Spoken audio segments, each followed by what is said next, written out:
Hello everyone, Hannah Dahlen here, and I really do wish that I could be with you in person. But big thank you, Lisa, for asking me to provide a little video clip before the wonderful Neil Shah speaks. So I feel in a little way that I'm connected to you all. I have to say this is one of my most favourite conferences in the world. And the reason that I love it so much is it combines the heart and the head. It's about numbers, but it's also about emotions and mental health and the wider context that surrounds birth for women. So I love it because it is that, I think, that complete picture that we need in order to provide safe care. Last year, Neil and I were at the Human Rights in Childbirth conference in Mumbai, and I had the honour of chairing Neil's session, and he chaired mine. Well, he tried to keep me in order. I think he succeeded reasonably well, and I love listening to him. So you're in for a real treat, and I think it's so wonderful that we now have obstetricians that are willing to ask the questions that at times can make us uncomfortable when it comes to the whole issue of cesarean section. And Neil does that obviously in such a lovely way. I just want to share with you the very exciting couple of weeks that we've had here in Sydney, which is one of the reasons why I'm not actually with you at the moment. And that is because Lillian Peters and Charlene Thornton and I have been working on analysing our big data set here in Australia, looking at over 1 million births and over 7 million admissions. And we are going to be coming up with about 4 more papers that are following on from the same theme that we used last time around, the short and the long-term implications of intervention. We're now going to be looking at child health outcomes up to 15 years. We're going to be looking at child psychological and psychiatric outcomes up to 15 years. And we're also going to be looking at maternal health and the reproductive journey. If a woman has a normal birth for her first baby, then what's her reproductive journey 15 years down the line? The thing that I think we haven't done well, we're really good now at looking at short-term outcomes. We also have made cesarean section safer than ever before, and that's a good thing because it is a life-saving operation. And when women need it, we want to make sure that we are doing the best job. So we're in this bizarre situation where actually surgery has become incredibly safe. But at the same time, concurrently with this increase in safety of surgery, we're having this decrease, I think, in safety around physiological birth, around caring for women and facilitating that very, very ancient physiological process. So in some ways, the way I describe it is we are increasingly handicapping vaginal birth, and we are increasingly benefiting and reducing risk on the surgical side. So I think there are several strategies I think are really key in the world today. I think the first is we have to get back to actually understanding what is normal. And that's some wonderful work that I'm doing with Holly Powell-Kennedy is leading, along with Marilyn Farrer and Sue Down and I, looking at, well, what is normal? And where will we find normal? I think today probably home birth is one of the last bastions or experimental places of birth where that actually can happen. And once we have defined that, we need to look at that on multiple levels. We need to look at that on emotional, psychological, physical, mental health. We need to look at that on a biological, on a microbiome, on an epigenetic level. And then really I think we can start to see some of these other more subtle things that are going on in the differences with mode of birth. So I think that's one major issue, is really understanding normal and understanding not only the short-term physical outcomes that we tend to repeatedly look at, but now really going down the track and looking at some of the longer-term outcomes, the cost compilation. So if you have a cesarean the first time, what is the costing over a woman's reproductive history compared to a woman who has a spontaneous vaginal birth? So that's the work that we've had a wonderful time being immersed in, and I work with some amazing researchers who are really good at this. So, big data is a wonderful way, and I know you've talked about this at the conference of looking at this issue. But the other thing is also looking at with the micro lens, which is the microbiome, epigenetics, and then the long-term lens. So that's one of the big strategies. I mean, the other one I think is the elephant in the room. It shouldn't be the elephant in the room. It actually should be, what we should all be aiming for. I think relationship-based care, we have proven again and again and again, is not only leads to more satisfying birth outcomes, it leads to greater safety, it's cost effective, it reduces intervention. So when are we going to get the message on a global scale? Because I think we increasingly band-aid a technocratic, fragmented system and the repercussions of that. And it's time for us to actually go back to putting women at the center, relationships around them. We have so much evidence that that will not only reduce interventions, but do that in a safe way. And when I say safety, I mean physically, but also emotionally, psychologically, culturally, and spiritually safe. And I think those are the components of safety we talk less about. When we talk about safety, we so often are thinking about perinatal, maternal morbidity and mortality. Of course, critical. Of course, never should be anything other than up at our number one agenda, but not enough.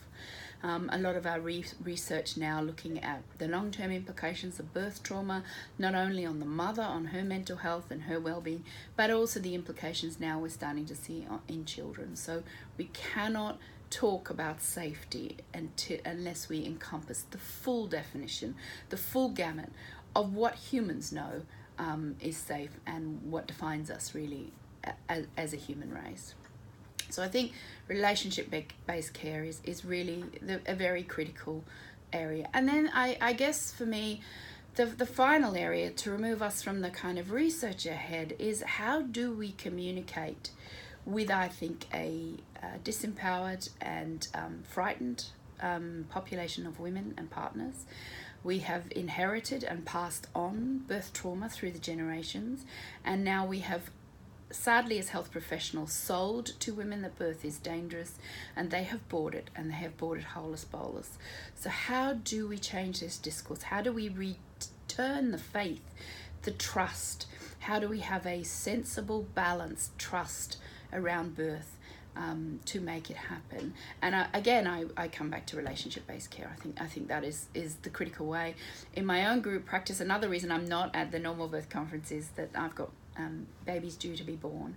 And in my own group practice, where we provide care from almost the moment the blue line appears on the stick, and we're there at the birth, we do all the antenatal care, we're there at the birth, and we do 6 weeks of postnatal care, we have a 10% operative vaginal delivery rate, which includes cesarean and forceps, and a 90% normal birth rate. Now, our women are not low risk. We have twins, we have breaches, we have many post-dates births, we have quite a lot of VBAC, women having VBACs as well. And our population is actually much older than the general population. And it's not because anything magical that we're doing, it's because relationships allow fear and to be dealt with and trust to be built. And I think that is absolutely critical that we return that. And we have to work a way of getting this into the public. And I try that very hard with media. People like the wonderful Sheena Barham and Anna Barham and a whole lot of others of the wonderful tweeters that I know are going to be at the conference. This is a fantastic way. Get it out, get it public, start to build up communities of faith in and trust in birth. And we have to work out ways to communicate this into the public, because I see an awful lot of trauma. I want to end with a little it's a little analogy I wrote, and I hope you get it. I have put it up on Facebook before, but I thought it was quite apt for where you're heading now in your discussions. It's called The Land of Respirators. So come with me for a story time. Once upon a time, there was a land where more and more people began wearing respirators to breathe. In some places, over 70% of people were now wearing them. And every year around the world, respirator use increased. More and more companies produced them, and there were many salesmen who got very rich. When people questioned whether this was a good thing, the respirator salesman said, well, once upon a time before respirators, many people died from the pollution they breathed, and we do not want to go back to those days. When people suggested that we clean up the pollution and seek more green ways of energy production, and so need the respirators less, the respirator salesman said, things have changed today. People will not want to give up their energy producing equipment. We are now in a modern world that needs these things. when people suggested experiments had been done to reduce pollution through innovative new models, reducing the need for respirators, and that these studies had even been published in the Journal of Can Simply Reform, known as CSR for short. The respirator salesman laughed and said the experiments were flawed and the modernization interventions, Department of Wind Innovation and Friendly Environmentalists, known as midwife for short, was simply trying to take over. And this was dangerous, a dangerous trend, as they were mostly women and they were actually quite emotional. In these lands where the experiments were undertaken, the midwife researchers were getting incredible results. And they showed that you only need respirators in some valleys where pollution still existed. They also said that children better connected with their parents when their faces were not covered with a respirator, and that long-term exposure to the real microbe-laden air was actually enhancing immunity. But the respirator salesmen, they laughed and they dismissed the research, saying breathing without assistance was deadly, and there was now a fundamental biomechanical mismatch between polluted air and the lungs. The respirator salesman developed more and more beautiful respirators for people, some encrusted with diamonds and others so soft and lined with velvet that people hardly knew they were there. And they fitted these respirators in beautifully decorated rooms with piped music and a free glass of champagne to celebrate. The people were impressed, well, many of them. The government officials who went to school with the respirator salesman backed them and said, after all, respirator sales are good for the economy. The journalists, many who also owned nice respirators themselves, remained generally silent about it, except when they could pitch an entertaining war between the midwife researchers and the respiratory salesmen. When the midwife researchers said, well, what about the evidence and the quality of life? What about the long-term effects and just the general scientific evidence? The government said, send us a submission. And they stored it in the basement with all the other submissions, and then they went and had drinks at the club with their respirator salesman friends. Some lands had less than 20% respirator use and better outcomes than those lands with high respirator use, but it all fell on deaf ears. However, the midwife researchers began to gain more and more ground, and more people sought to live in lands without respirators, and this made the respirator salesmen very angry as their sales dropped. So they lobbied the government. They lobbied their government friends, they pitched sensational headlines to journalists, and the government demanded that the midwife researchers not talk about natural breathing, as it would upset many people who needed respirators. The midwife researchers said this is crazy. Should we not talk about running because some people have broken their legs in the past or were paralyzed? But again, powerful interests and agendas prevailed despite more powerful evidence being published in CSR of the long-term effects of high respirator use. It seemed to get crazier and crazier, with alternative facts and fake news abounding in an increasingly post-truth world.